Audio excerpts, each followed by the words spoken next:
La grâce, la miséricorde et la paix nous sont données de la part du Dieu le Père et de la part de Jésus-Christ, le Fils du Père, dans la communion du Saint-Esprit.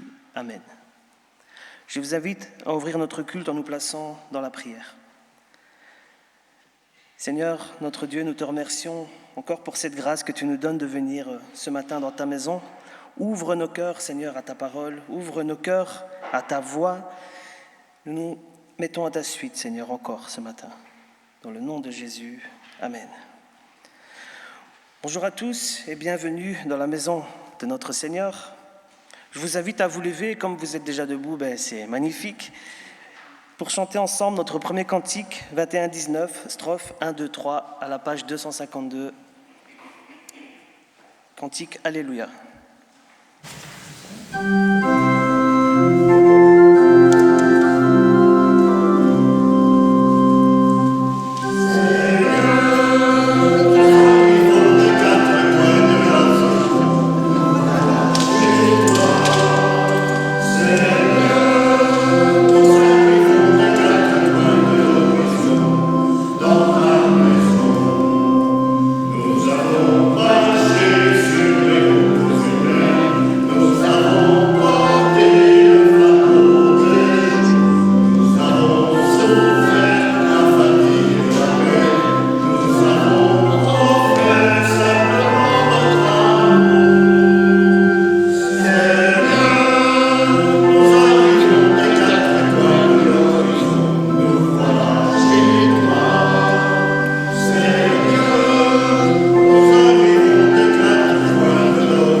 Nous voulons louer le Seigneur.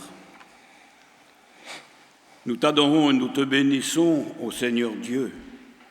Tu es grand et ta gloire est sans mesure. Dans ta majesté infinie, tu n'as besoin de rien. Ta toute-puissance est non seulement force, mais encore vérité et justice.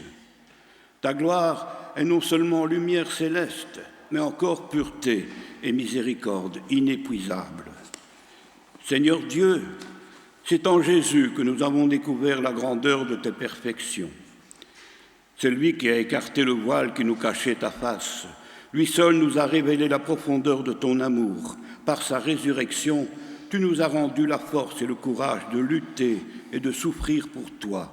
Et tu as mis dans nos cœurs l'adoration de ton nom, la fidélité à ta foi et l'amour du prochain.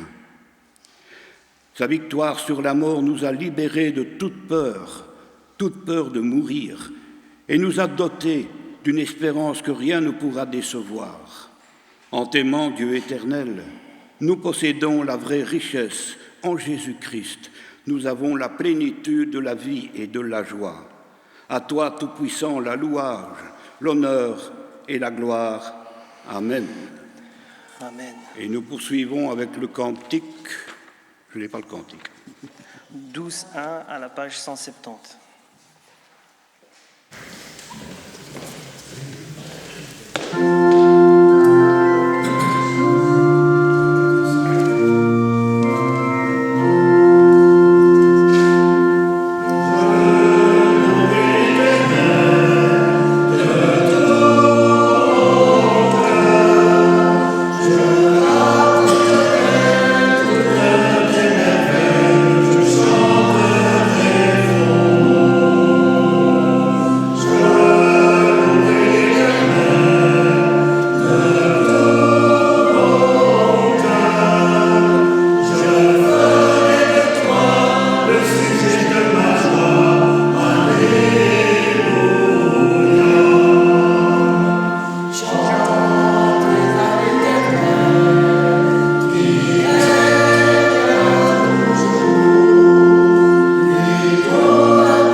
Nous allons maintenant confesser nos péchés, car il est important, comme le déclare l'apôtre Paul à Timothée, chapitre 2, verset 8, « Je veux donc que les hommes prient en tout lieu en élevant des mains pures, sans colère ni mauvaise pensée. » Alors ce matin, si tu as de la colère ou des mauvaises pensées, laisse-les au pied de la croix et avance-toi, afin que Christ puisse te rendre plus léger. Assurés de l'amour de Dieu en Jésus-Christ, prenons un temps de silence et reconnaissons notre péché.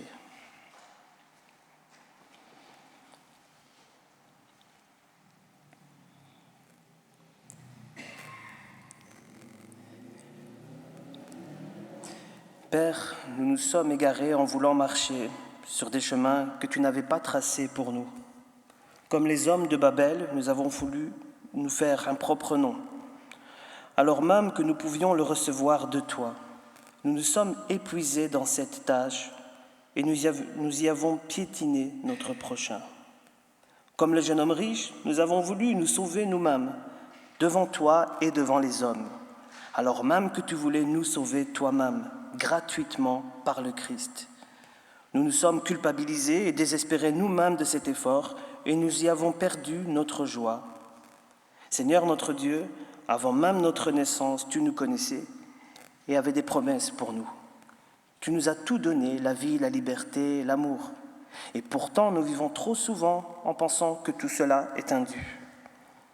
Et nous oublions trop vite que si nous sommes là, c'est par ta seule volonté. Notre Père, pardonne-nous notre ingratitude. Montre-toi patient avec notre manque de confiance. Par ton esprit, apprends-nous à marcher vers le but, vers lequel tu nous appelles et à croire tes promesses si merveilleuses. Nous te prions au nom du Christ qui a assumé nos erreurs à notre place. Amen. Nous pouvons chanter le cantique 43-6 à la page 641.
Dans la joie et l'assurance du pardon reçu, nous pouvons avec confiance déclarer ces paroles de grâce.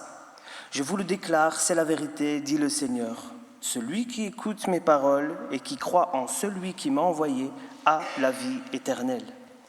Il ne sera pas condamné, mais il est déjà passé de la mort à la vie. Jean chapitre 5, verset 24.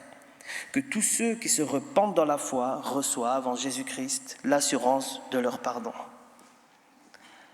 Chantons le cantique 41-05, la page 566, strophes 1 et 2.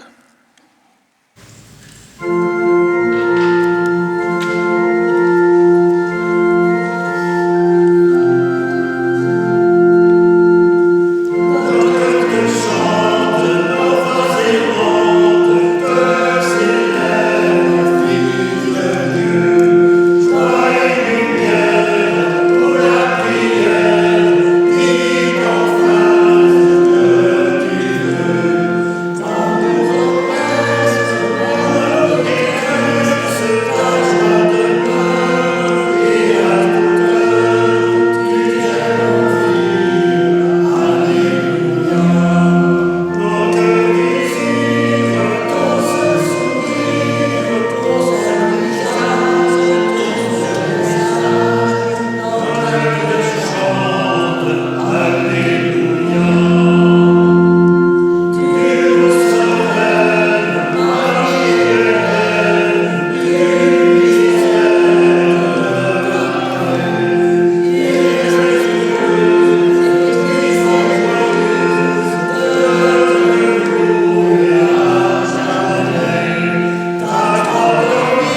ces paroles de grâce, nous pouvons proclamer ensemble notre confession de foi basée sur le symbole des apôtres. Je ne sais pas si vous l'avez sous la main. Ok.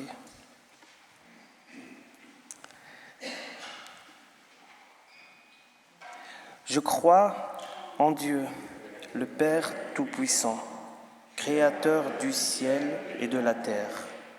Je crois en Jésus-Christ, son Fils unique, notre Seigneur, qui a été conçu du Saint-Esprit et qui est né de la Vierge Marie. Il a souffert sous Ponce Pilate, il a été crucifié, il est mort, il a été enseveli, il est descendu aux enfers. Le troisième jour, il est ressuscité des morts, il est monté au ciel, il siège à la droite de Dieu, le Père Tout-Puissant.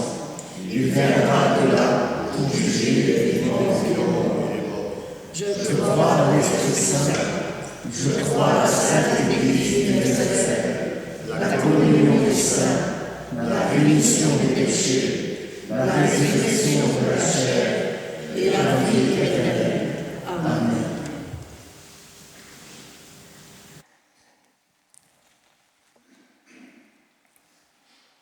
Nous pouvons chanter le cantique 41-35, se trouvant à la page 611, strophes 1, 2, 3.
Seigneur notre Dieu, dans ton amour pour nous, tu nous as laissé ta parole. Par elle, tu te fais connaître à nous. Par elle, tu guides notre vie jusqu'à toi. Mais Seigneur, notre cœur se ferme à ta présence si tu ne viens toi-même l'ouvrir. Ainsi, ce matin, que ton esprit éclaire la parole que nous allons entendre. Et permets, Seigneur, que ce qui nous sera donné de comprendre ce matin, nous ayons à cœur de le mettre en pratique dès aujourd'hui. Oui, Seigneur, donne-nous de répondre à ton appel, de marcher à ta suite fidèlement et joyeusement dans l'attente de ton retour. Amen. Nous allons chanter le cantique 22, 4 de la page 260 et ensuite nous lirons les textes qui nous conduiront à la prédication. Amen.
Notre première lecture se fera dans le livre de la Genèse, chapitre 12, les versets 1 à 4. Genèse, chapitre 12, les versets 1 à 4. Et l'Éternel avait dit à Abraham, « Va-t'en de ton pays et de ta parenté et de la maison de ton père dans le pays que je te montrerai. Et je te ferai devenir une grande nation, et je te bénirai, et je rendrai ton nom grand, et tu seras une bénédiction. Et je bénirai ceux qui te béniront, et je maudirai ceux qui te maudiront, et en toi seront bénies toutes les familles de la terre. » Et Abraham s'en alla, comme l'Éternel lui avait dit, et Lot s'en alla avec lui. Et Abraham était âgé de 75 ans lorsqu'il sortit de Charan. Nous poursuivons notre lecture dans le livre de la Genèse au chapitre 22, les versets 1 et 2. Et il arriva, après ces choses, que Dieu éprouva Abraham et lui dit, « Abraham !»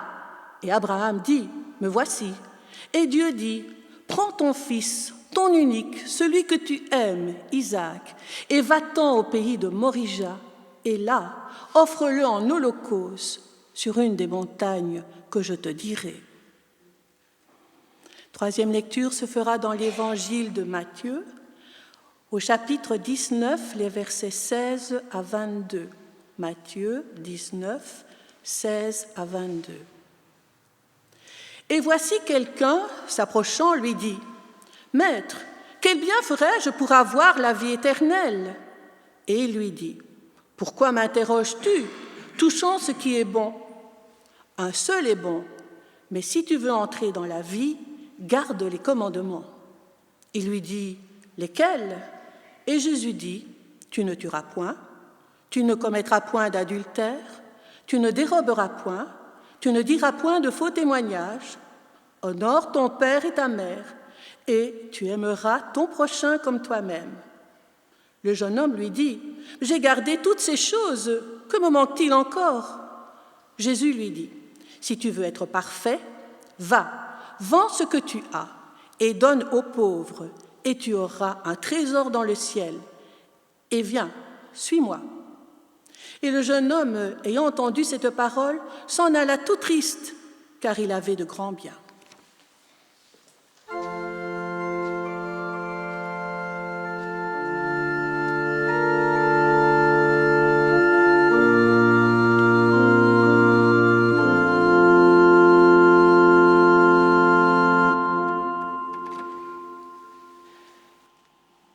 Merci beaucoup pour cette lecture très claire. Alors, nous allons passer maintenant au moment du plat consistant, comme on dit, du repas. Donc, le titre que j'ai donné à mon message ce matin est « Le prochain chapitre ». Alors, j'ai une question tout d'abord. Qui aime lire ici ? Qui aime lire ? Ce n'est pas un examen, n'hésitez pas. Moi, j'aime lire, je vous avoue, j'aime lire. Et j'aime lire et surtout essayer de voir le fil de ma vie comme un livre. Avec des ratures parfois, des pages arrachées, du typex à gauche, à droite. Pas un livre de perfection, mais un livre avec des hauts et des bas, constitué de plusieurs chapitres. J'aime surtout voir les chapitres de ma vie comme des histoires particulières, pas nécessairement divisées par année, mais par histoire ou par sujet. Par exemple, je me souviens du chapitre de ma vie lorsque je travaillais chez mon ancien employeur et où je rencontrais mon épouse. Je me souviens du chapitre de ma vie où j'ai décidé de suivre Jésus et de prendre mon baptême. Mais je me souviens aussi des chapitres très sombres de ma vie où j'étais loin, voire très, très, très, très loin de Dieu. Mais ce qui est beau, en fait, c'est que tous ces chapitres forment une grande histoire, et cette histoire, c'est l'histoire de ma vie, c'est l'histoire de ta vie. Lorsque nous regardons en arrière, nous pouvons voir des hauts et des bas, et aujourd'hui, nous sommes la somme de toutes ces erreurs, ces échecs et ces victoires du passé. Et pourquoi je parle de chapitres et d'histoire ? Parce que nous venons de lire trois textes très, très, très importants dans la compréhension, en fait, de la marche avec Dieu, et la nécessité, parfois, de passer d'un chapitre à l'autre, de passer de l'ancien au nouveau. Les chapitres passés de nos vies ont formé les personnes que nous sommes aujourd'hui. Et l'histoire continuera à s'écrire pendant des années et des années. Et je suis sûr que si nous prenons par exemple l'église de Cargnan et que nous répertorions tous les pasteurs qu'elle a connus et toutes les époques qu'elle a traversées, on peut voir de grandes histoires, des grandes périodes de l'époque de cette église. Mais à chaque fois, elle a été présente et elle a tenté d'éclairer sa commune. Mais comment Dieu voit notre histoire ? C'est une question que je me pose. Est-ce qu'il lit notre histoire personnelle jour après jour ? Est-ce qu'il regarde année par année ? C'est difficile à dire. Je ne pense pas qu'on puisse répondre à ça, même si la Bible nous apprend que lorsque Dieu regarde une personne, il le voit tel qu'il sera représenté à la fin de sa vie. Un exemple, lorsque Dieu voit Abraham, il le voit déjà comme Abraham. Lorsque Dieu voit Abraham et qu'Abraham est dans une position précise, Dieu lui fait déjà des promesses par rapport à un futur qu'il deviendra. Il voit donc Abraham dans son ensemble de sa vie. Dès qu'il appelle Abraham, il lui fait une promesse, comme nous l'avons lu. Il sera béni et à son tour sera une bénédiction pour les autres nations. Lorsque Dieu rencontre Abraham, il le voit déjà comme étant Abraham. Et c'est dans cette perspective que j'aimerais introduire la prédication de ce matin, voir la vie comme un livre, voir notre vie comme un livre. Frères et sœurs, il suffit d'allumer la télé ou d'écouter la radio pour voir que nous vivons des temps compliqués. Il y a déjà eu, certes, de grandes crises au travers de l'histoire de l'humanité, mais ce que nous vivons actuellement, c'est très, très, très particulier. Entre les crises sanitaires liées au Covid, les catastrophes naturelles dues au réchauffement climatique, ou encore les inflations de prix de carburant, d'énergie, d'électricité, gaz, nous ne savons plus où donner de la tête, sans parler des conflits politiques liés à la guerre entre la Russie et l'Ukraine. Je ne vais pas faire de politique ce matin, mais nous vivons dans un contexte qui est quand même assez compliqué. Et il est temps de faire une pause, je pense, une petite pause simplement dans ces complications. Et je vous propose de la faire ensemble et de la continuer toute la semaine à la maison, pas simplement maintenant durant 40 minutes de culte, mais vraiment qu'elle puisse être une pause globale durant toute la semaine pour essayer de comprendre qui nous sommes et de quelle manière nous pouvons mieux agir par la suite. Prendre le temps de comprendre et de connaître qui nous sommes aux yeux de Dieu, afin de pouvoir démarrer une nouvelle histoire, une nouvelle saison, un nouveau chapitre. Et c'est valable dans tous les aspects en fait de la vie, que ce soit un pasteur qui part à la retraite, une église qui reçoit un nouveau pasteur, une personne qui reçoit un nouveau travail, peu importe. Cette mentalité est valable dans toutes les sphères de la vie, et pas nécessairement en église, mais même en dehors. Et la première partie que j'ai intitulée du message, c'est « Trouver l'essence pour connaître le sens ». C'est mieux l'essence du carburant que je parle. On m'a dit que je pouvais parler un peu borin, donc je vais me permettre quand même. C'est l'essence même de qui est Dieu, de ce que représente sa parole. La première partie, trouver l'essence pour connaître le sens. Et pour donner un sens à ce titre, nous avons lu les 4 premiers versets de Genèse 12. Je vais relire le premier. L'Éternel dit à Abraham, « Va-t'en de ton pays, de ta patrie et de la maison de ton père, dans le pays que je te montrerai. » Ce chapitre, en fait, ouvre le cycle d'Abraham. Pour toutes les personnes qui s'intéressent à des commentaires bibliques, vous verrez que du chapitre 12 à 25, on parle de la vie d'Abraham, et généralement on nomme cette partie les cycles d'Abraham. Ces 4 premiers versets sont d'une importance fondamentale pour comprendre la foi chrétienne. Abraham est appelé le père de la foi, mais pour quelle raison ? Parce qu'il a fait confiance en Dieu, bien sûr. Et si l'on se base sur la Genèse, on peut voir que Dieu a parlé à Abraham seulement 4 fois. 4 fois. Vous pouvez reprendre les textes de 12 à 25 et vous verrez que Dieu s'adresse à Abraham 4 fois sur une période de 100 ans. C'est-à-dire tous les 25 ans, une petite mise à jour de qui est Dieu. Et aujourd'hui, on se dit, mais comment Dieu ne me parle pas ? J'essaye de comprendre, alors que la vraie foi, en fait, c'est de savoir qui nous a parlé et ce qu'il nous a demandé. Et la vraie foi se développe durant toute une période. Elle a besoin de maturité, elle a besoin de grandir. Et donc, pour ceux qui veulent la foi d'Abraham, attendez-vous à ne pas avoir beaucoup de messages, je vais dire, comme on peut parfois l'imaginer. La foi vient vraiment d'une confiance personnelle qui démarre du plus profond du cœur. L'amitié s'est donc formée, Abraham, ami de Dieu, l'amitié s'est formée sur une relation de foi et de confiance en Dieu. On peut voir que Dieu confie un projet à Abraham. Il lui demande de partir, de quitter sa patrie, la maison de son père, pour entrer dans le projet que Dieu avait pour lui. Partir, mais partir où? Ce qui est intéressant, c'est qu'en fait, il ne sait pas où il va. Vous me direz, mais oui, il va à Canaan. Mais le premier verset ne le dit pas. Le premier verset lui dit, quitte ta patrie, quitte la maison de ton père et va là où je te montrerai. Le pas de foi, c'est pas de savoir où tu vas, c'est de faire confiance à celui qui t'appelle.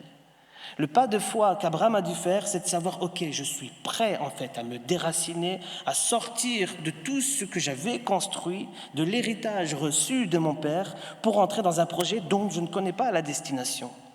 Et c'est ça la foi d'Abraham, lorsqu'on parle de la foi d'Abraham. Mais il y a un enjeu théologique dans cette phrase. Et pour la comprendre, il faut qu'on fasse un tout petit peu d'hébreu, c'est très important.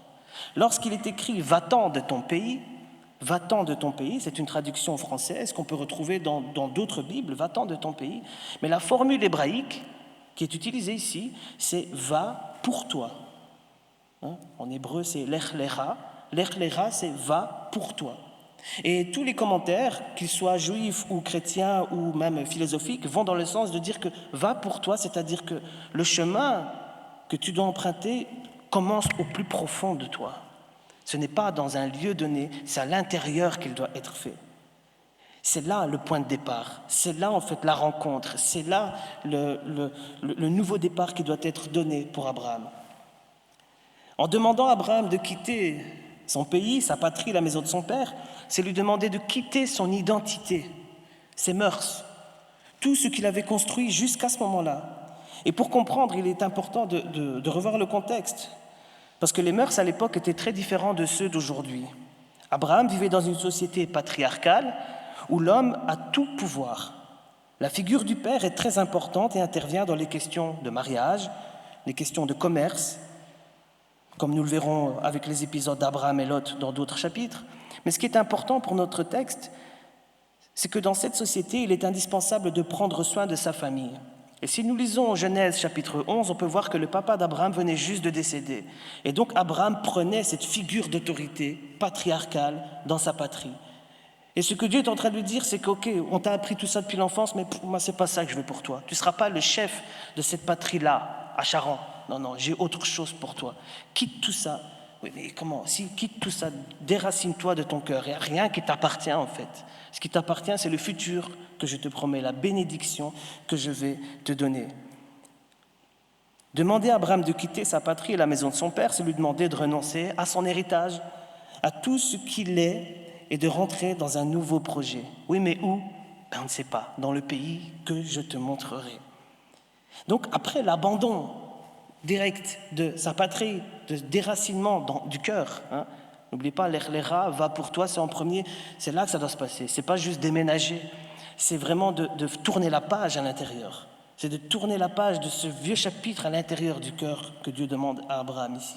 Et ça demande également une auto-examination de qui nous sommes. Dans le pays que je te montrerai, il ne sait pas où il va, mais il sait avec qui il va. C'est ça le commencement de la foi d'Abraham. Faire le pas de foi ne signifie pas connaître tous les éléments pour pouvoir prendre sa décision, parce qu'on est formaté comme ça aujourd'hui. Avant de prendre une décision, on évalue le pour et le contre et on prend des décisions en sagesse et intelligente. Mais là, le pas de foi, c'est que non, tu ne sais pas où tu vas. Je te demande juste de tout quitter et de me suivre. Et c'est compliqué quand même. Parfois, j'essaye de comprendre un petit peu de comment il a pu vivre et je me dis, waouh, quand on lit ces textes, ça doit être vraiment très, très, très compliqué. C'est accepter de suivre celui qui t'appelle malgré l'incertitude qui t'entoure. Et la conséquence, en fait, de ce déracinement se trouve au verset 2. « Je ferai de toi une grande nation et je te bénirai, je rendrai ton nom grand et tu seras une source de bénédiction pour toutes les nations. » Frères et sœurs, si aujourd'hui je vous parle de ce texte, c'est que ça a fonctionné en fait. C'est que ça a fonctionné. Vous imaginez un petit peu le fait qu'il ait pris cette décision de quitter, qu'on croit ou pas, de manière, je ne suis pas un littéraliste de l'écriture. Mais ce qui est intéressant, c'est que ce texte qui date de très très très longtemps a un impact encore sur notre conversation ce matin, lorsqu'on parle de bénédiction issue en Abraham. Ce verset de bénédiction fait écho à la naissance d'Isaac, et c'est ça qui est très intéressant que nous verrons au chapitre 22. Et en hébreu, en fait, il propose 3 actions impératives et une conséquence. C'est-à-dire qu'en fait, je ferai de toi une grande nation, donc ça vient de Dieu, c'est Dieu qui fait. Je te bénirai, c'est Dieu qui bénit. Je rendrai ton nom grand, c'est Dieu qui rend son nom grand. Et toi, tu seras une source de bénédiction. En fait, il est en train de lui dire, rends-toi disponible simplement. Mais en même temps, tu devras faire des sacrifices, tu devras abandonner certaines choses, tu devras faire des choix. C'est donc une collaboration. Ce n'est pas juste reste dans ton coin et prie, attends que ça te tombe sur la tête, c'est non. Marche avec lui pas à pas, jour après jour, avec la foi que tu as pour affronter les choses, prochains chapitres de la vie. Je ferai de toi une grande nation. Ce verset de bénédiction fait l'écho, comme je dis, à la naissance d'Isaac. Et la bénédiction découle donc d'une collaboration avec Dieu dans laquelle chacun fait sa part. Alors, comme Abraham, s'auto-examiner est un enseignement que l'on retrouve vraiment dans le judaïsme et qu'on retrouve également dans la chrétienté et qu'on retrouvera dans les paroles de Jésus. Marcher avec Dieu permet premièrement d'être béni par Dieu, mais également d'être une source de bénédiction pour les autres. L'auto-examination d'Abraham est donc le point de départ de son projet. Première partie du texte, je m'arrête là. Prenons le temps de réfléchir. Abraham a une identité, a un héritage, a un nouveau statut patriarcal. Dieu lui dit, quitte tout ça. C'est bien, c'est pas mauvais, c'est des mœurs de société. Mais moi, j'ai autre chose pour toi maintenant. Et ça ne veut pas dire, fais l'autruche, fais comme si tu ne voyais rien. C'est non, vraiment, abandonne dans ton cœur. L'Echléra, c'est dans ton cœur, il faut que tu mettes en pratique cette voie et que tu me suives. Alors, on ne va pas relire tous les chapitres, mais ensuite, il y a le chapitre 13, 14, etc. Et puis, on arrive au chapitre 22, comme nous l'avons entendu.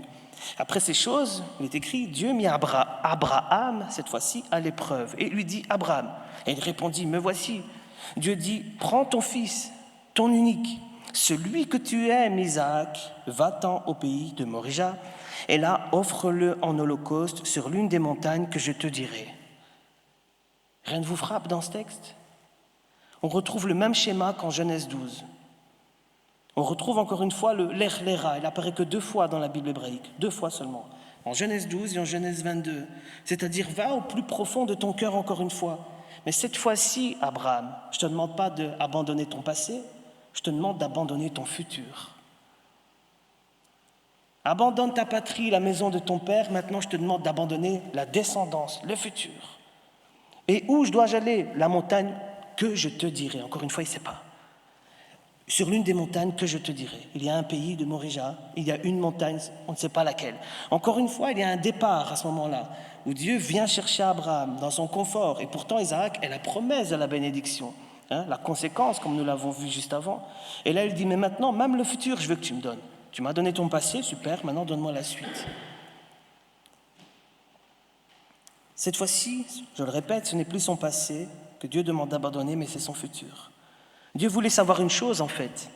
Qui est le plus grand dans ton cœur ? La promesse ou le Dieu de la promesse ? Qui prend plus de place dans ton cœur ? La promesse ou le Dieu de la promesse ? Frères et sœurs, j'ai fait beaucoup d'églises ces derniers temps, un peu comme prédicateur itinérant, et parfois j'ai vu certains, je ne cite pas de nom, et je ne connais pas cette église, et je ne cite pas de nom, mais parfois j'ai vu des églises qui se mouraient de l'intérieur, parce qu'elles étaient plus attachées à une tradition plutôt qu'au message. Elles étaient plus attachées à la forme plutôt qu'au fond. Il y a le fond et la forme. La forme traverse tous les temps. Elle s'adapte pour parler le langage. Juif avec le juif, grec avec le grec, borain avec le borain. Elle s'adapte et rien ne peut arrêter la parole de l'Évangile. Le fond reste, mais la forme doit à chaque fois changer. J'ai vu des églises qui étaient esclaves de leur liturgie parfois. La liturgie est très importante et je la revendique parce qu'elle amène tout au long du culte. Mais quand elle devient le centre même de toute chose et qu'elle dicte toute chose, là il y a un problème. C'est-à-dire que Dieu nous laisse une institution, pas pour que cette institution devienne le cœur même de l'Évangile, mais juste un moyen. Lorsqu'on prend Calvin, il a répondu pour le XVIe siècle, il a trouvé des idées. Mais son but n'était pas de faire quelque chose pour toujours et pour ce qu'il y avait avant. Je ferme la parenthèse. Dieu attendait donc une attitude particulière de la part d'Abraham en lui demandant son fils. La plus grande richesse que possédait Abraham à ce moment-là, c'était son fils Isaac. Et pour le mettre à l'épreuve, Dieu demanda de l'offrir en holocauste. Dieu attendait une attitude particulière de la part d'Abraham, et dans le langage biblique, Dans l'Ancien Testament, cela s'appelle l'obéissance ou encore la perfection. Mais vous me direz, mais la perfection n'existe pas. Personne ne peut être parfait si ce n'est Dieu. Ben oui et non. Pourquoi ? Parce qu'il y a des exemples bibliques qui nous montrent qu'on ne peut pas être parfait dans la complétude. Donc, je ne peux pas être parfait de manière finie, mais je peux me trouver sur le chemin de la perfection, comme l'indique par exemple le psaume 1 ou d'autres psaumes. Suivre le chemin de la perfection avec Jésus, c'est le titre de la deuxième partie. Je ne vais pas prendre trop de temps, je vous assure. Je vais accélérer, mais si je parle trop vite, n'hésitez pas à me le dire. Nous allons essayer de voir c'est quoi cette perfection. Est-ce qu'Abraham était parfait ? Et si oui, pourquoi il l'était ? Nous vivons une période où tout est basé sur l'image actuellement. D'ailleurs, nous sommes même filmés en direct. Nous voyons beaucoup de choses de partout. Tout est devenu rapide. Rares sont les personnes qui aiment attendre pour que les choses prennent du temps. Vous savez, lorsqu'on plante une graine dans le sol, un arbre, il prend du temps, il pousse. Et ensuite, quelques années plus tard, il porte peut-être du fruit. Mais ça prend du temps, c'est une évolution qui prend du temps. Mais la société actuelle, elle n'est plus comme ça. Aujourd'hui, si j'ai besoin d'un livre, si je le commande avant midi, il arrive demain à 14h dans ma boîte aux lettres. Et s'il n'arrive pas, je suis fâché, je regarde mes emails et je me dis, mais qu'est-ce qu'il fait celui-là ? Il n'est pas encore là maintenant. On est vraiment dans une société de rapidité. Lorsqu'on fait les courses au magasin, on prend des barquettes très rapides parce qu'on n'a pas le temps à cause de la vie qu'on mène. On met un sachet de frites dans le truc, hop, et c'est parti. Et on est conditionné comme ça. Et rares sont les personnes qui aiment encore prendre du temps dans des choses de valeur. Mais ce qui est triste, c'est que parfois nous avons perdu la faculté de regarder et de prendre le temps du vrai regard. Celui qui ne s'arrête pas simplement aux apparences, mais qui voit au-delà d'une simple enveloppe des choses. En fait, c'était le regard qu'avait Jésus, simplement. Le regard qu'a Jésus, je dirais même, encore aujourd'hui.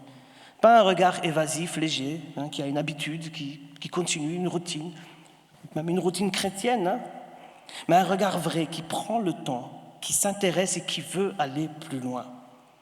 Et le troisième texte que nous avons lu, avec le jeune homme riche, dans Matthieu 19, 16 à 22.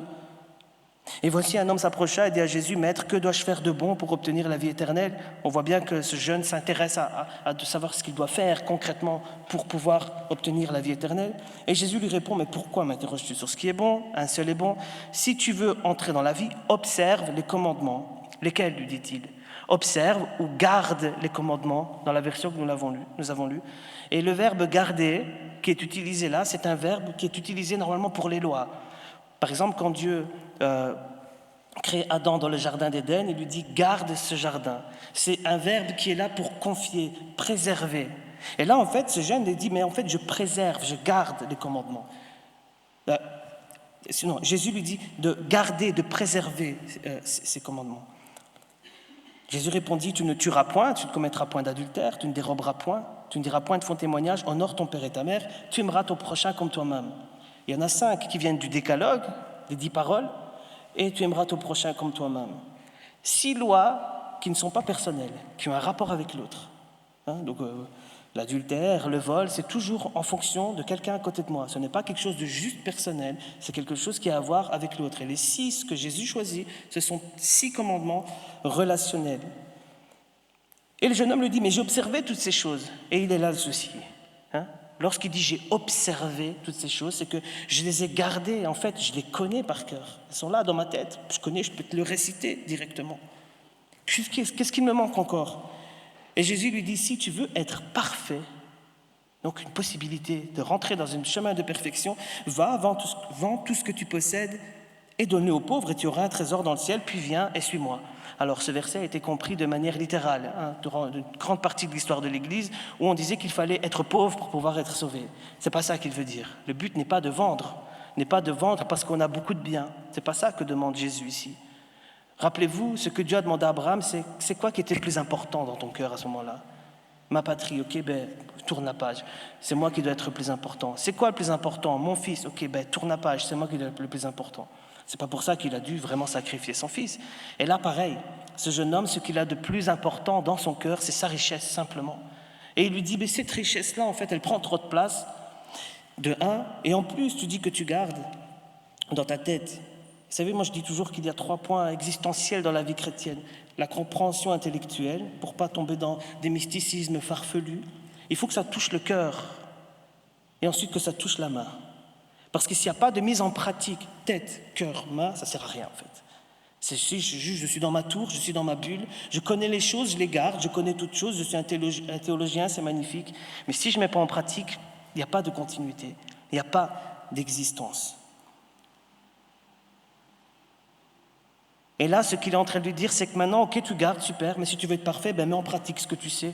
Regarde tous les pauvres autour de toi. Regarde, ils sont tous là, ils ont besoin d'aide.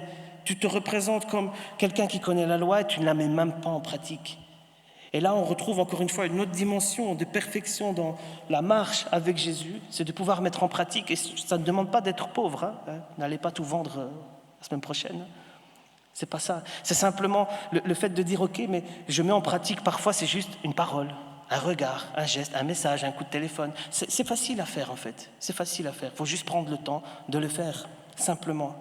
Et on va vers la fin et j'aimerais vous demander un petit exercice. Je suis désolé, je vais vous embêter de votre zone de confort là. Comme Abraham, je vais vous demander de quitter votre zone de confort. Est-ce qu'on peut se lever pour ceux qui le peuvent, s'il vous plaît? Simplement, levez-vous, s'il vous plaît.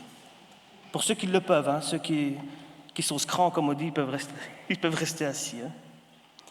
Voilà. Alors, je vous demanderai simplement de croiser les bras. On appelle ça la technique du Superman. Vous voyez, vous croisez les bras. Vous êtes bien là. Et là, en fait, vous êtes dans votre zone de confort. Maintenant, faites dans le sens inverse. Changez votre bras de position. Voilà. C'est plus compliqué, Ouais, on n'a pas l'habitude et voilà. Refaites l'autre sens. Ah, là, on se sent mieux. Là, c'est notre manière de se fermer, de dire voilà, là, je suis dans ma zone de confort. Voilà, pouvez vous rasseoir. Pourquoi je vous ai demandé de faire ça? C'est pas pour vous réveiller, C'est simplement pour démontrer que le cerveau a des habitudes. Et que parfois on est dans une habitude et on est bien, et dès qu'il y a un tout petit changement, c'est compliqué, on se sent mal. Et les neurologues diront en fait qu'il faut 12 jours pour avoir l'habitude de croiser les bras de l'autre côté. Le cerveau, tous les 12 jours, il apprend une nouvelle compétence. Donc si vous faites dans l'autre sens pendant 12 jours, vous allez voir après, ce sera facile pour vous de faire comme ça. Monsieur d'ailleurs, il continue à faire. Voilà. Vous faites 12 jours de cette façon-là, vous allez voir, c'est faisable. Mais ça demande un effort.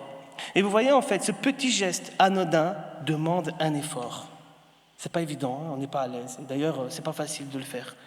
Mais si déjà cette petite chose-là demande un effort et que c'est pas évident, imaginez un petit peu les choses que nous devons parfois changer dans nos vies pour vraiment refléter l'amour de Dieu, vraiment refléter l'image de Christ. Dans les petits gestes au quotidien, dans les petites choses parfois qui ne prennent pas beaucoup de temps mais qui sont si importants. Conclusion. Noé était un homme juste et parfait de son temps.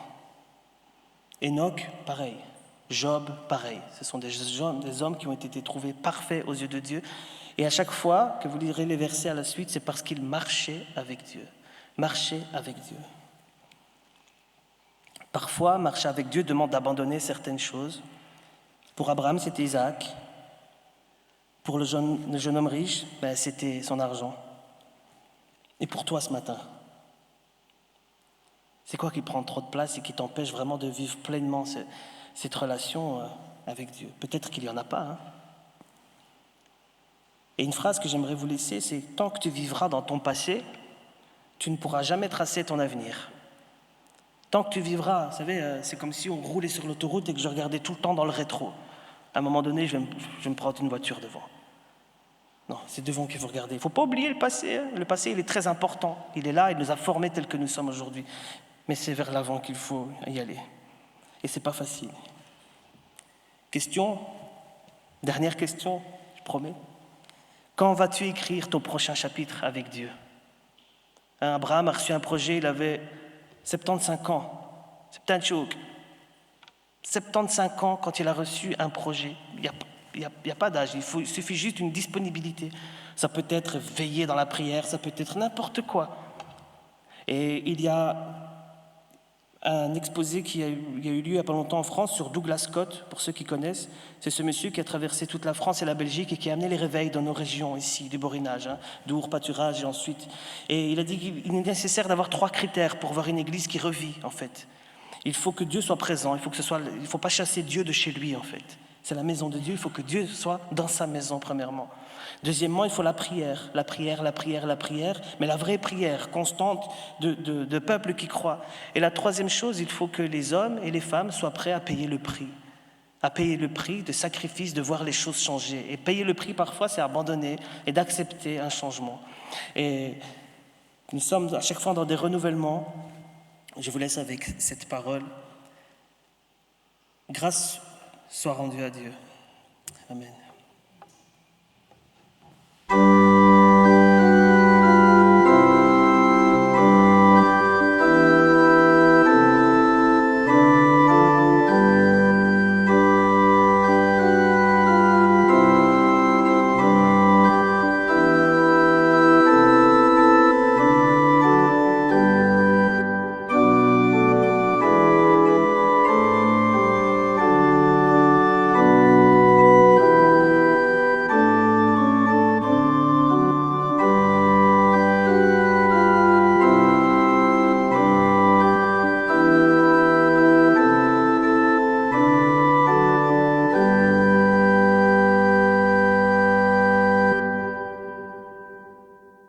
Dirigeons tout doucement vers le temps de Sainte Seine, mais avant nous allons prier pour rendre grâce à Dieu pour les bénédictions matérielles qu'il nous a accordées, comme ce jeune homme, mais également pour l'offrande que nous avons déposée en rentrant dans le temple ou que nous déposerons en sortant. Grâce te soit rendue, Seigneur notre Dieu, pour tous les dons et les biens matériels que jour après jour ta bonté nous accorde. Apprends-nous à partager avec ceux que tu nous as confiés. Seigneur, nous t'apportons cette offrande comme un signe de notre amour. Que ton saint nom soit béni pour les siècles des siècles. Amen. Heureux ceux qui sont invités à la table du Seigneur roi. Unis au Christ, nous sommes une grande famille qui veut se réjouir dans la fraternité et l'amour réciproque. Bien que parfois très différents, nous sommes unis autour d'un seul Seigneur et une même espérance. Alors que nous étions pauvres des richesses célestes, Dieu nous a rendus riches en faisant de nous les héritiers de son royaume. Par cette scène, nous nous souvenons du prix que le Christ a payé pour nous accueillir dans sa gloire. Par ce repas, nous nous réjouissons aussi, en sachant qu'un jour, nous boirons le fruit de la vigne à la même table que notre Sauveur, dans la maison de notre Père céleste. Élevons nos cœurs vers le Seigneur et rendons-lui grâce. Seigneur Dieu, tu nous as ordonné de vivre ce repas du souvenir et de l'espérance, de sorte que nous n'oublions jamais le don de ta vie pour que nous vivions dans ta maison. Merci d'avoir veillé sur ton Église, témoin dans ce monde de la mort et de la résurrection, de ta mort et de ta résurrection. Merci pour ta parole efficace pour transformer nos vies. Merci pour l'œuvre de grâce. Reçois nos sentiments de reconnaissance et la louange de nos cœurs. Nous t'aimons et nous voulons célébrer à jamais ton saint nom. Amen. Et nous poursuivons par le cantique 2407 de la page 291. 2407, page 291, les strophes 1 et 3.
Le Seigneur Jésus, dans la nuit où il fut livré, prit du pain, et après avoir rendu grâce, il le rompit, et dit, « Ceci est mon corps, qui est donné pour vous. Faites cela en mémoire de moi. » De même, après avoir soupé, il prit la coupe et dit, « Coupe est la nouvelle alliance en mon sang. Faites cela en mémoire de moi, toutes les fois que vous en boirez. Ainsi, toutes les fois que vous mangez de ce pain et que vous buvez de cette coupe, vous annoncez la mort du Seigneur jusqu'à ce qu'il revienne. » Père saint et juste, en commémorant ici le sacrifice unique et parfait, offert une fois pour toutes sur la croix par notre Seigneur Jésus-Christ, dans la joie de sa résurrection et l'attente de sa venue, nous nous offrons nous-mêmes à toi en sacrifice vivant et saint. Toi qui connais les cœurs, purifie-nous et renouvelle en nous la certitude de ton pardon. Fais-nous vivre de la vie du ressuscité, qu'il demeure en nous et nous en lui. Envoie sur nous ton Saint-Esprit pour qu'en recevant ce pain et cette coupe, il nous soit donné de communier au corps et au sang de notre Seigneur Jésus-Christ. Car c'est par lui que tu crées, que tu sanctifies, que tu vivifies, que tu bénis et que tu nous donnes tous les biens. Et comme les épis épars jadis dans les campagnes, et comme les grappes autrefois dispersées sur les collines, sont maintenant réunies sur cette table dans ce pain et dans ce vin, qu'ainsi, Seigneur, toute ton Église soit bientôt rassemblée des extrémités de la terre dans ton royaume. Viens, Seigneur Jésus, viens. Amen. Amen. Heureux ceux qui ont faim et soif de justice, car ils seront rassasiés. Heureux ceux que tu prends avec toi pour les nourrir des biens de ta maison. Heureux ceux qui sont invités au festin des noces de l'agneau. Venez, dit Jésus-Christ, tout est prêt. Vous pouvez vous avancer en formant une belle ligne.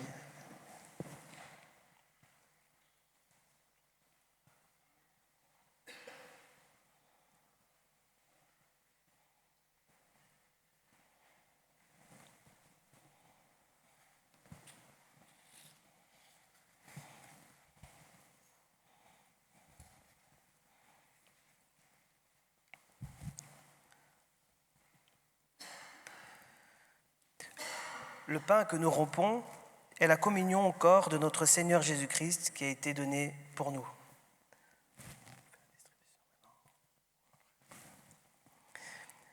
La coupe de bénédiction pour laquelle nous rendons grâce est la communion au sang de notre Seigneur Jésus-Christ, le sang de la nouvelle alliance qui a été répandu pour nous.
La coupe de bénédiction pour laquelle nous rendons grâce ce matin est la communion au sang de notre Seigneur Jésus-Christ, le sang de la nouvelle alliance qui a été répandu pour nous.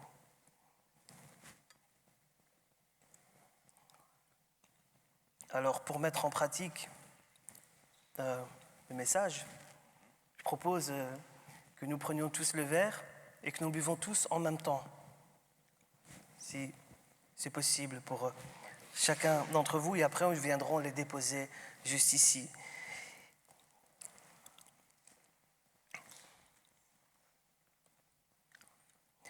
Le fait de manger le pain individuellement sert à marquer et symboliser l'appartenance individuelle à Jésus-Christ.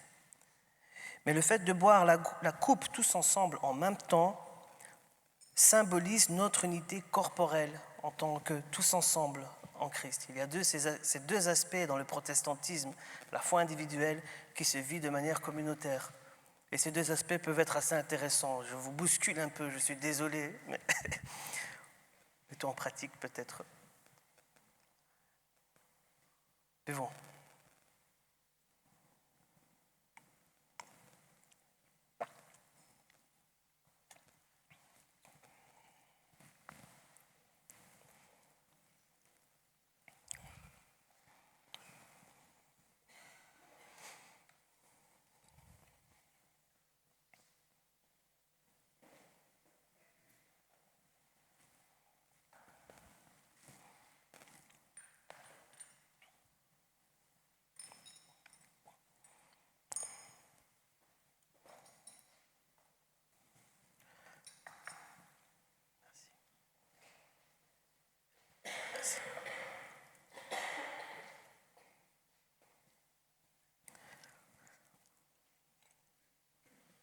Seigneur, toi qui restaures nos âmes, nous te bénissons. Que tout en nous bénisse son saint nom. Merci pour ton pardon. Merci parce que tu ne t'es pas arrêté sur nos offenses. Tu as choisi de nous aimer, nous qui étions si injustes avec toi. Merci car tu nous guéris de toute infirmité. Tu arraches nos vies au tombeau. Tu as œuvré à la réconciliation avec le Père et entre les hommes. Comme le psalmiste, nous disons « Je louerai le Seigneur tant que je vivrai, je célébrerai mon Dieu tant que j'existerai. » Amen. Nous pouvons maintenant prier tous ensemble notre Père. Notre Père qui es aux cieux, que ton nom soit sanctifié, que ton règne vienne, que ta volonté soit faite sur la terre comme au ciel. Donne-nous aujourd'hui notre pain de ce jour.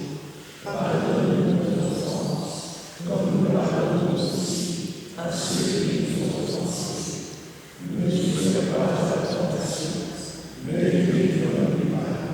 Car c'est toi la Dieu, le règne, la puissance et la gloire, pour les siècles des siècles.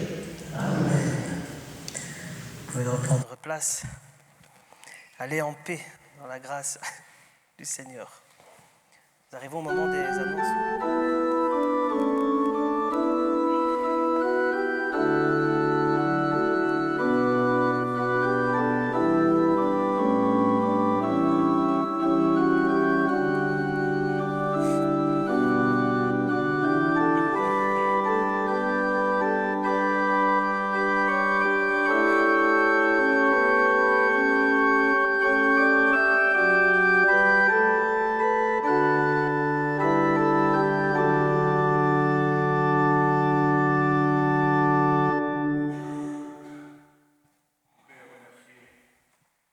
Salvatore Manfroy, qui est professeur d'hébreu à la faculté de théologie de Bruxelles, le remercier d'avoir accepté gentiment de présider ce culte et pour la prédication qu'il nous a livrée. Merci beaucoup. Il y a du café après le culte. Les troncs du 2 octobre. Dans le tronc central, il y avait 255 €. Dans le tronc pour la diaconie, 23 €. Et le second tronc de ce jour est destiné à la mission contre la lèpre. Quelques dates. Le 21 octobre, le consistoire se réunira à 9h30 dans la salle paroissiale. Le mardi 11 octobre, à 19h, au temple de Boussu, nous aurons un interconsistoire avec Boussu et Dour. Le prochain conseil d'administration s'est réuni hier, pendant les travaux que nous avons faits. Ceux qui veulent voir ce qui a été fait, ils peuvent aller voir dans l'allée de droite, de gauche du temple, ça dépend dans quel sens on le prend, et le travail qui a été accompli et qui n'est pas terminé, bien sûr. Le 15 octobre, samedi 15 octobre, il y aura devant ici un conteneur et il faudra le remplir. Donc, s'il y a des bras, vous pouvez venir. Le prochain catéchisme aura lieu le 21 octobre à 18h30 et la prochaine réunion de prière œcuménique le 21 octobre à 14h. Là. C'est le même jour, mais ce n'est pas la même heure. Ne vous trompez pas. Ou vous vous trompez, c'est tout. Vous venez aux deux. Vous avez bien sûr l'exposition ici qui est toujours installée et qui se terminera officiellement le 27 novembre. Mais déjà le 26, il y aura certaines choses qui vont bouger ici, puisque nous aurons un concert de veillée de louange avec le groupe Essentiel. Et je fixe la date à 17h. Donc le 26 novembre, à 17h, ici, dans ce temple, un concert de louange avec le groupe Essentiel, qui est un groupe de jeunes qui sont du côté de Colfontaine. Mon fils en sait plus là-dessus. Il y a aussi la possibilité de pouvoir acquérir toutes les illustrations qui sont collées au mur pour le prix d'1 €. Il y a aussi des cartes, des peintures de René Verkens qui sont installées et il y a des cartes qui sont vendues. Là, vous vous adressez à Annick, elle va vous les vendre. Le 23 octobre. Le 23 octobre, nous avons ici, en pôle 1, donc Dour, Carnion et Boussu, le culte de la Réformation. À l'issue de ce culte, nous aurons des agapes, culte de la Réformation dont la liturgie est conduite par l'atelier théâtral Les Trois Coups.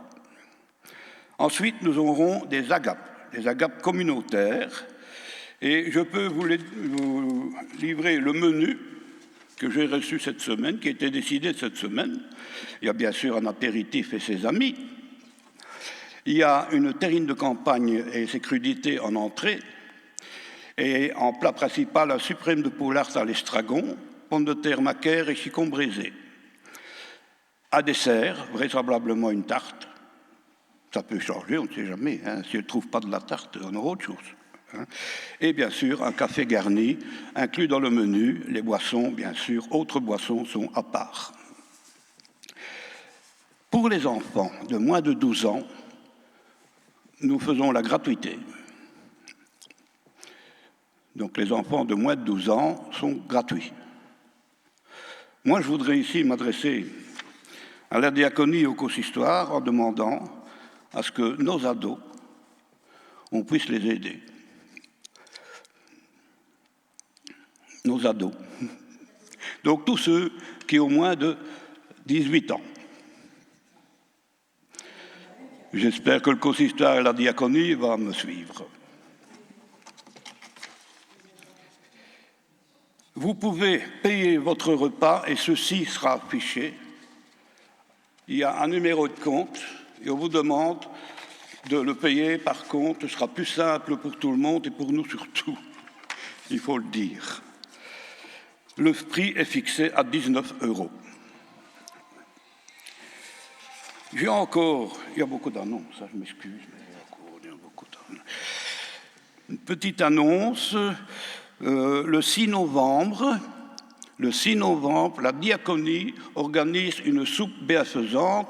Les paroissiens savent ce que c'est. Moi j'explique à Salvatore, je lui explique qu'une soupe bienfaisante chez nous, après le culte, la diaconie organise une soupe avec des sandwichs et quelque chose. C'est gratuit en théorie, mais on dépose son obol en sortant. Tu vois? Et ça, c'est la diaconie qui l'organise. Vous pouvez venir et en sortant, vous déposez votre obol. Je crois que j'en ai fini avec les annonces. Je ne sais pas s'il y a encore aussi. Le 17 octobre. Je n'ai pas noté le 17 octobre. Il y a quelque chose le 17. Le 17 octobre, c'est la journée mondiale. Ah oui. Oui. Et ici, avec un représentant du CPAS, sur les escaliers devant l'hôtel de ville, s'il fait mauvais, nous pouvons aller dans la salle de Diana. Donc c'est à partir de 19. Et il y a des folders à ce sujet sur la petite table là-bas en sortant. Vous pouvez prendre des folders pour le 17 octobre. Je m'excuse, mais j'avais oublié. Merci.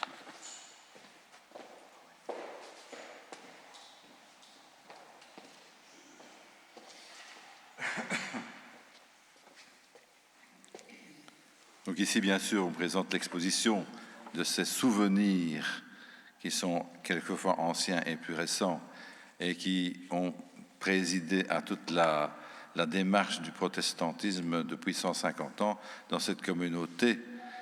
Et ensuite aussi les peintures de mon père. Mon père qui avait cette passion de la peinture qui ne s'est jamais démentie.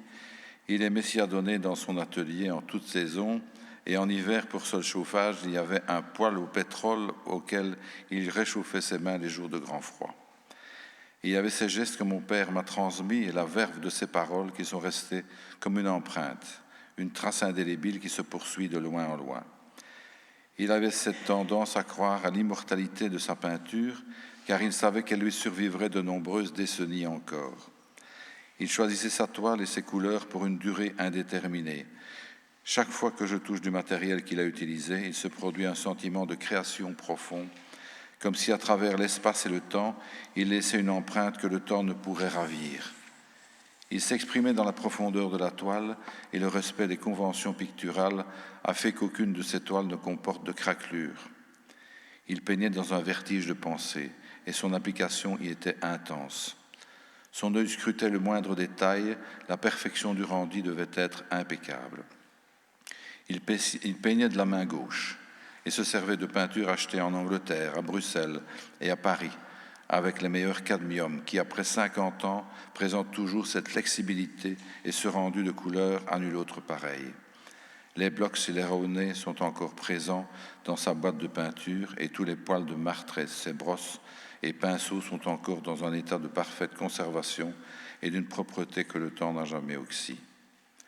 Il a transmis à ses toiles toutes ses intentions feutrées, tous ses désirs de conquête et la reconnaissance divine d'avoir atteint la perfection picturale. Il le disait lui-même, « C'est Dieu qui a guidé ma main et je ne sais par quelle voie l'Esprit m'a permis de réaliser ces chefs-d'œuvre. » Il avait été à Florence et avait visité Ravenne, ces lieux emblématiques de l'art et je dispose encore de tout son itinéraire des lieux à visiter à Florence. Ces dons m'ont toujours interpellé et ce, depuis son plus jeune âge, par leur évidence tellement il était doué. Réaliser le tableau de la fuite en Égypte que vous voyez ici a été réalisé à 21 ans. Et la descente de croix de Rubens à 23 ans, ça me semblait être une performance phénoménale, sachant qu'il n'avait suivi qu'un décollage de 9 mois au sortir de la guerre par le peintre et photographe Émile Plume. Louis Pierrard, journaliste et émérite et littérateur, lui a d'ailleurs adressé ces mots lorsqu'il visita son exposition. « Ne changez jamais votre manière de peindre, c'est d'ailleurs ce qu'il a fait toute sa vie durant. » Merci de votre attention.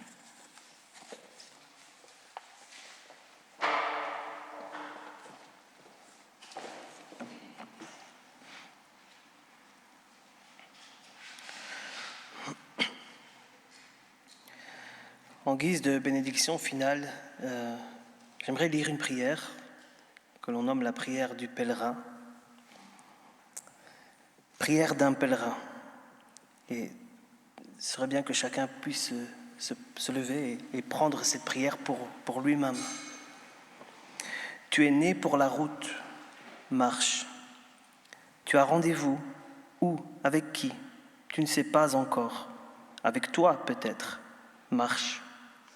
Tes pas seront tes mots, le chemin ta chanson, la fatigue ta prière, et ton silence enfin te parlera. Marche. Seul, avec d'autres, mais sors de chez toi. Tu te fabriquais des rivaux, tu trouveras des compagnons. Tu te trouvais des ennemis, tu te feras des frères. Marche. Ta tête ne sait pas où tes pieds conduisent ton cœur. Marche, tu es né pour la route. Sache qu'un autre marche vers toi et te cherche, pour que tu puisses le trouver au sanctuaire du fond de ton cœur. il est ta paix, il est ta joie. Va, n'aie pas peur, Dieu marche avec toi. Que Dieu notre Père, par sa présence et sa parole, nous accompagne et nous conduise, qu'il nous fortifie et nous donne la paix. À lui seul soit le règne et la gloire. Amen. Bonne semaine à tous.